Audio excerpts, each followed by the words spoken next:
Hello, everyone. This is Jeffrey Kerr. From December 9th through 17th, North Carolina Theatre will be presenting Elf the Musical at A.J. Fletcher Opera Theatre, which is located inside the Martin Marietta Center for the Performing Arts. Today, I'm here with the actor who will be taking on the role of Walter Hobbs. He has appeared on Broadway in Mamma Mia, On a Clear Day You Can See Forever, Honeymoon in Vegas, Jagged Little Pill, and Parade. Some of his TV credits include episodes of Mr. Robot, The Blacklist, Godfather of Harlem, Blue Bloods, and DOPESICK. Please welcome Sean Allan Krill. Hello. To start things off, how are rehearsals going? Good. We actually start today. It's a big day. I'm talking to you, and then I'm heading over there and I'm meeting everybody. So you've caught me right at the beginning, the very, very beginning of this process. Oh, well, hey, it's a very good place to start. Absolutely. So, would you mind telling us about your fellow cast members and creative team you'll be getting to work with? Well, I'm very excited. I'm going to be reunited with a couple of my Parade cast members, Max Chernin and Courtney Carter, who are both in Parade with me on Broadway, and they're playing Buddy and Jovi. I was thrilled to see that was happening. I can't wait to see them. I saw Max last night here where we're staying, but I haven't seen Courtney yet. And then one of my dearest friends, Kathy Voitko, who was just recently in Music Man. She and I have been dear friends for decades at this point. We were babies together in shows in Chicago back in the 90s. And it's been about 25 years since we worked together, and she's playing Emily. So not only do I get to work with her, but we get to be a couple, and she gets to yell at me, and hopefully we won't giggle too much and we'll actually make it through the play, because we do tend to make each other giggle a lot. What have you been enjoying most about working with North Carolina Theatre so far? Oh, well, they've been wonderful from the very beginning. Eric Woodall and I go way back as well, way back when he cast me in Mamma Mia, way back when I first joined the tour, I believe in 2006. I can't wait to see him, can't wait to work with him as a director. I'm really looking forward to that. And he's just a really wonderful man and a very talented man. And the correspondence I've had with everyone here at North Carolina Theatre has been phenomenal. So I can't wait to actually meet everybody in person. And how familiar were you with Elf prior to this? I know the movie. I don't know the musical very well. I've been learning it, of course, over the last 3-4 weeks since I found out I was doing the show. I'm just such a huge fan of the movie. So I'm thrilled to be coming here and to sort of jump into the Scrooge of the piece, Walter. Yeah, and what do you mind telling us about your character, Walter Hobbs? Well, like I said, he really is like an Ebenezer Scrooge in this. Buddy finds out he was raised at the North Pole by elves and Santa Claus. When he's right around 30, finally figures out, because he's so much larger than everyone around him, all the elves, that he is a human being. And so he goes on this epic journey to New York City, finds out that his father, Walter Hobbs, works in New York City. He travels to New York to find his dad, to find his family. And Walter is on the naughty list. You find out right away. Like I said, he's an Ebenezer Scrooge. He's all caught up in all the wrong things, working and success and power and money. And when Buddy shows up, a 30-year-old person who thinks he's an elf, of course, that kind of man would immediately think that that person is out of their mind. You know, that's what the play is. The play is basically Buddy convincing all the people around him, New Yorkers, the most jaded people, that the Christmas spirit actually is true and it's alive and it can thrive if you just believe. And in the original movie, Walter was portrayed by James Caan. In the original Broadway cast, he was portrayed by Mark Jacoby. How do you make the role your own? I've always been kind of the mindset that I don't really think about it that way, because I am clearly a very different human being, very different actor than either of those men. Brilliant men, of course. There's plenty to emulate there and to, let's face it, just maybe copy.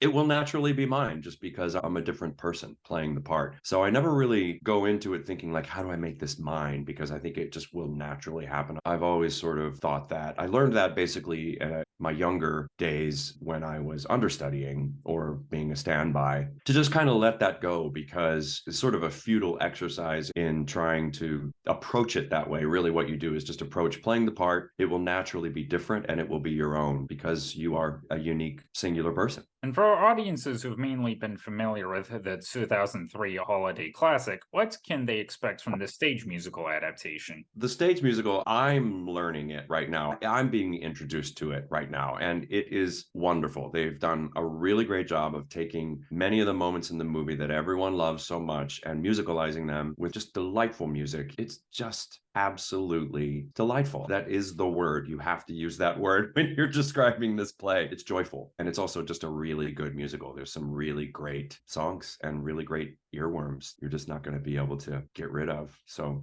prepare yourself if you're coming to see it. You're going to be singing songs from Elf for a while. And going back to the beginning, how did you first get started in the theater? Oh my goodness. I attribute two very sort of big monumental moments in my life to getting hooked on theater. I was very involved in music when I was a kid. I played the trombone and I was in symphonic band and jazz band and marching band and all the things. Played piano a little bit. I was always just tinkering, writing songs, all the things. And there was a production of a Peanuts musical called Snoopy. There are two. There's one, You're a Good Man, Charlie Brown, and then there's one called Snoopy, exclamation point. They were doing that. I believe I was a sophomore at this point, and I played trombone, like I said. Well, they needed someone to stand off stage and do the wah, wah, wah, wah, wah, to be the voice of the teacher. And that was how I got involved in theater. I stood over there. I was absolutely terrified that I was going to ruin the entire play, but I didn't. I did my cues at all the right times. And then, of course, I was like, I would really like to give it a shot to actually go out there. The next musical they did was Once Upon a Mattress, and I auditioned and I got Sir Harry, and then I was hooked. And then the other thing that I always think about is I lived in a suburb of Detroit. One of the big touring houses there was the Fisher Theater downtown. And I remember going down there to see Les Miserables when I was probably 18. I remember sitting up there. I was like in the back row, just like nosebleed. I remember sitting up there and just being completely enthralled with it and thinking, I really want to do this. I want to do this. Someday I'm going to be on that stage. And side note, I don't know, it was probably about 15 years later with the tour of Mamma Mia, I did go back to Detroit and played the Fisher. So I actually did get to sort of fulfill that dream, which was pretty wonderful. A couple of your previous Broadway credits had you understudying or standing by for, different characters. In fact, not only that, but they happen to have been these big celebrities. And I would like to, ask you about them. Like the first was the 2011 revisal of On a Clear Day You Can See Forever, where you stood by for Harry Connick Jr. That's right. I really enjoyed standing by. It was a very unique job to have because in both instances, I was a standby, which basically means you're there to cover usually a star. When they hire a standby, when they use that terminology, what they're doing is hiring someone to cover the star on the off chance that they can't do the show. What that usually means is that you're not in the show. You're literally just there at the theater, ready to go if Harry Connick can't go on. It was a really interesting job because I had never really experienced that before. Being a part of a company but not being in the show was a challenge, but I did get to know everyone really well. My dear friend Jessie Mueller, that was her big sort of like catapult to fame, and it was wonderful to watch that happen. And Harry Connick was a sweetheart. It was wonderful to work with Michael Mayer again. I had worked with him on the tour of Thoroughly Modern Millie, and so working with him again was great. Yeah, I learned a lot. Again, like I said, I learned that whole idea of like, don't worry so much about making it your own. You're a wildly different person than Harry Connick Jr., so just go up there and say the lines and play the part and be where everyone expects you to be, but don't put too much pressure on yourself because it's already a lot of pressure. It was a great experience. I learned a lot. Yeah, did you ever get to go on for him? No, both times I stood by, I never went on because they were unfortunately very short runs. I stood by for Tony Danza in Honeymoon in Vegas in 2015, and they were unfortunately very short runs, so it never happened. I was actually relieved because they were both such very specific performers, and they were the kinds of performers that everyone had come to see them in the show, and I didn't want to be like that guy that they say, ladies and gentlemen, tonight the role of, blah, blah, blah will be played by Sean Allan Krill, and everybody goes, boo. I remember Tony Danza coming up to me at one point and being like, Sean, we got to figure out how to get you out, get you up here before you leave. And I was like, no, Tony, this is not my role. It's your role. I'm only here if you absolutely cannot do it. So I always tried to be very upfront to those guys about how I wasn't like that cover. I wasn't like secretly hoping they'd fall down the stairs or something. I was always like, no, no, no, no, please, unless you're actually broken in half, I would love for you to do it. Oh, yeah. Although, as Yeah. Seth Rudetsky keeps saying, never be disappointed you're seeing an understudy because you never know. That understudy could someday go on to become a star. And of course, for you, Case, I'd go on. Well, I'm just been treated to seeing a future Tony nominated actor. I mean, you never know when that happens, even though the audience groans and everything. It's true. In most cases, by the end of the night, the audience is completely won over by the cover and the understudy or the swing or the standby. But it's that initial sort of shock of like, oh, I bought tickets to see Harry Connick Jr., so. Yeah, and of course, there was also that famous story of how,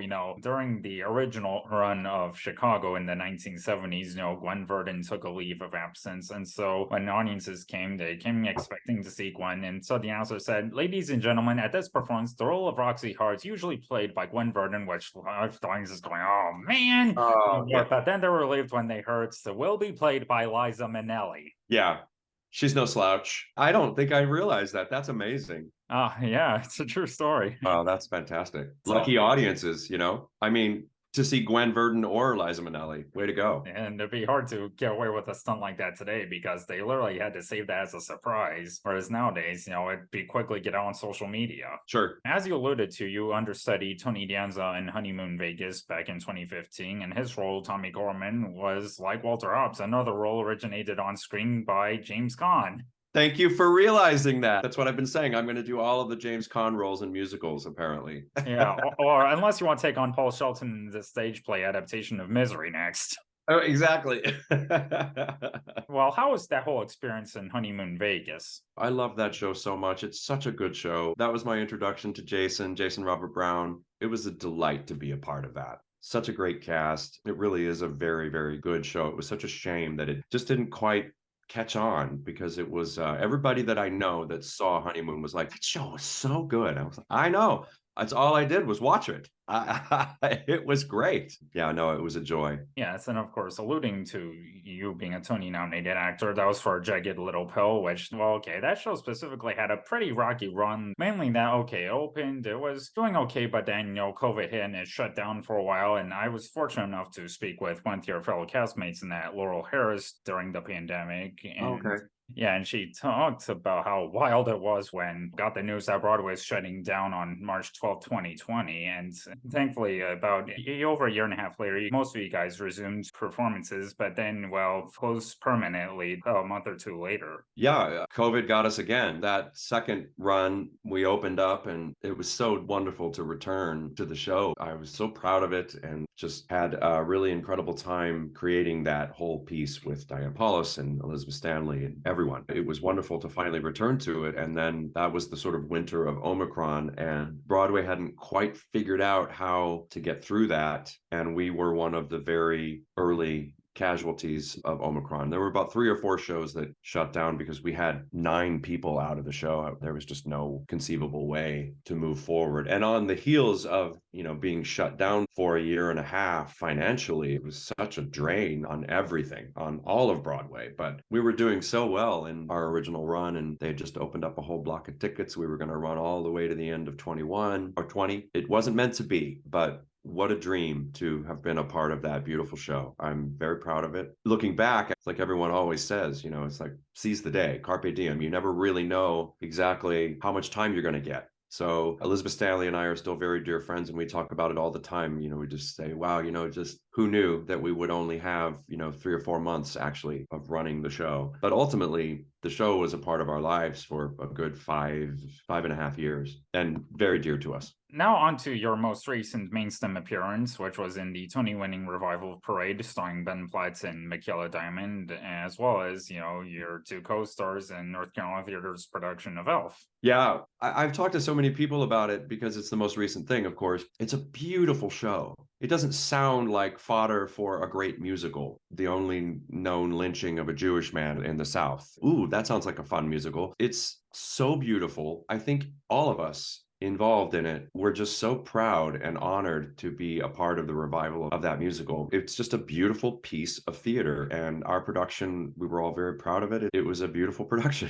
We knew going in that it was a limited run, that it would only run about 5 months. It was going to close August 6th, and it did. And it was kind of, will always be this perfect little gem of a run that we got to have. We should add the cast album you guys did is currently Grammy nominated for Best Musical Theater Album. Yes, that was just a couple weeks ago. I know. Thank you. We're all very excited about it. It's nice to just be nominated and included in that because it is a beautiful recording. And we made a vinyl version of it as well. And I was just playing it a couple days ago. It was wonderful with the needle on the record. Probably should have mentioned that you, of course, got to be on the original cast recording of Jagged Little Pill, which did win a Grammy. So yes, again, another one that also made a vinyl recording. And I'm very honored, very proud, very grateful to have been a part of those two beautiful shows. I just hope it keeps going, and just keep chugging along. For those who'd like to pursue a career in the theater, where do you think would be a good place to start? It depends on where you are in your life. I'm always of the mindset that the best thing to do if you've got like a local theater, like a community theater that does productions, if you've never done theater, then audition. Go and try to audition for it and get in and experience what it's like to be a part of a show. There's really nothing like it. It's a fantastic feeling. And that's where I began, just working in little cabaret shows and anything I could do. When I was in college, I did a couple shows with my local community theater and did some, like I said, some cabarets, did shows at school. Every little bit that you do, you learn more and more. But if you're young and you're thinking about actually pursuing it as a career, then same, still do as much theater as you can until you can go to school and actually learn the skill of being an actor or being a singer or being a dancer or being a stage manager. Or there's so many different things you can do to be involved in theater. And then, of course, who knows? It can lead you to all kinds of professional theater that's all over the country, the world. Before we go, do you have any other upcoming projects that you'd like to share with us? Most everything that's upcoming for me is not necessarily involved in theater, although I am going to be going to Chicago doing something that I don't believe I'm allowed to announce yet. I almost spilled the beans. I think I would have gotten in trouble, but I'm going to be going to Chicago in May and doing a concert. But what's really coming up in 24 is that I've been recording a voice for a new animated Netflix show. It's called Gentry Chow versus the Underworld. I've been having a lot of fun doing that, and it's supposed to premiere in spring of 24. I'm excited to check that out. I hope everyone else will as well. On Netflix, Gentry Chow versus the Underworld. I play not a good guy, but it's really fun. Sean, I thank you very much for devoting your time to this interview. It was great getting to talk to you. It was great talking to you too, Jeffrey. Thank you. And for those who'd like to keep up with your career, where can people find you on the internet? www.seanallankrill.com. I'm also on Instagram, Sean Allan Krill. SeanAllanKrill. Be sure to catch North Carolina Theater's production of Elf the Musical. It will be running at the A.J. Fletcher Opera Theatre from December 9th through 17th. You can find more information through a link in the episode notes. So thanks again for joining me today, Sean. This was great. Thank you.